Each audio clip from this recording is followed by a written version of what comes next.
আসসালামু আলাইকুম। নাইমাস hand embroidery চ্যানেলে সবাইকে স্বাগতম। একটা বেবি নকশি কাঁথা সেলাই করছিলাম। 7 পাপড়ির ছোট ছোট ফুল আর সেই সাথে লতা পাতা আকড়া। ফুলগুলো ক্রস সেলাই দিয়ে সেলাই করব।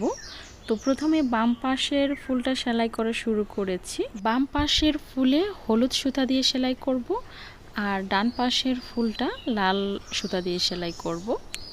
ক্রস সেলাই তো খুবই সহজ একটা সেলাই, মোটামুটি সবাই পারেন। তো তারপরও একটু দেখিয়ে দিচ্ছি। সবচেয়ে বড় যে পাপড়িটা সেই পাপড়িটা আমি করে নিচ্ছি। এরপর বাকি কাজগুলো আমি অফ ক্যামেরায় করে নিব। এটা আমার অনেক প্রিয় আর শখের একটা ডিজাইন। এই ডিজাইন দিয়ে আমি পুরো বড় একটা কাঁথা সেলাই করেছিলাম অনেক বছর ধরে। তো যদি সম্ভব হয় এক সময় আপনাদেরকে সেই কাঁথাটাকে দেখিয়ে দিব। ডিজাইনটা যদি ভালো লাগে তাহলে ভিডিওতে একটা লাইক দিতে ভুলবেন না। এই ধরনের আরও নতুন নতুন ভিডিও পেতে আমার চ্যানেলটাকে সাবস্ক্রাইব করে রাখতে পারেন। ফুলটা যেহেতু হলুদ করেছি তাই মাছের এই বৃত্তটাকে আমরা লাল সুতা দিয়ে করব, কালার কম্বিনেশন আর কি। হলুদের মধ্যে লাল দেখতে কিন্তু খুব ভালো লাগে। আর পাশের ফুলটা যেহেতু লাল সুতা দিয়ে করব, তো সেটার যে মাছের যে ছোট্ট বৃত্তটা সেটা আমরা হলুদ সুতা দিয়ে করব। এই তো দেখেন দেখতে কতটা ভালো লাগছে।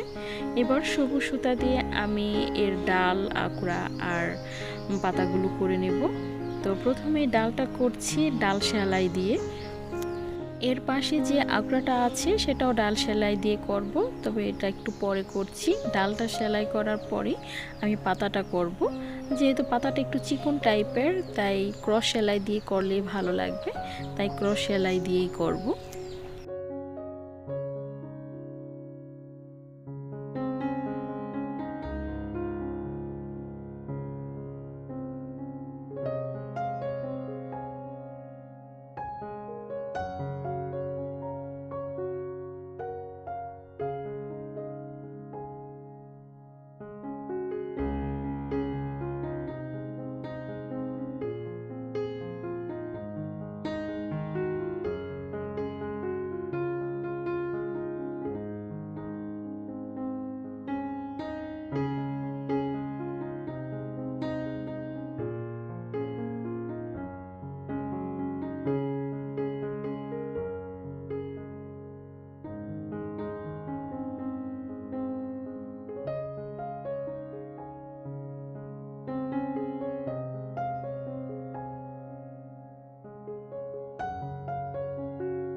সম্পূর্ণ কাজটা শেষ করার পর এই তো এই অবস্থা।